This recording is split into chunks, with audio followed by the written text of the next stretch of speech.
Bien sûr. Monsieur Quatennens, j'espère que vous avez d'aussi bonne lecture. Merci, Monsieur le Président. Bon, d'abord, on a appris quelque chose d'essentiel, c'est que cette réforme universelle n'est pas parfaitement universelle, par la voix du rapporteur.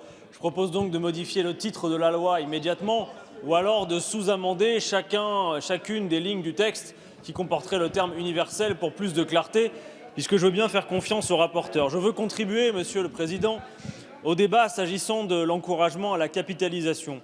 Car évidemment, ma collègue Clémentine Autain a bien résumé le fait que cet abaissement du plafond va encourager à la capitalisation et la baisse des cotisations qui en résulte va procéder d'un manque à gagner annuel de 3,5 milliards. Mais avant la commission spéciale avortée, nous avons eu une semaine d'auditions. Et lors de ces auditions, nous avons notamment entendu les représentants du patronat, et notamment M. Roux de Bézieux du MEDEF, qui depuis d'ailleurs exprime ses doutes à tout le moins concernant votre loi, et qui nous a dit ceci qui est aussi intéressant à propos de ces hauts revenus. Il nous a dit quand vous êtes au-delà de 10 000 euros par mois, ça concerne peu de monde dans le pays, mais c'est plus de monde que le précédent plafond, généralement vos salaires sont aussi négociables parce que vous êtes mobile à l'international.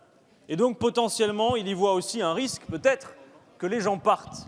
Or moi j'ai compris par le passé que vous avez justifié certaines réformes par le fait que vous craigniez que les plus riches partent. Souvenons-nous de l'ISF par exemple, qui justifiait qu'on le supprime parce que les riches partaient. On a regardé après, seulement 0,2% des assujettis à l'ISF partaient chaque année, sans que l'on puisse d'ailleurs vérifier que leur départ était véritablement pour raison fiscale.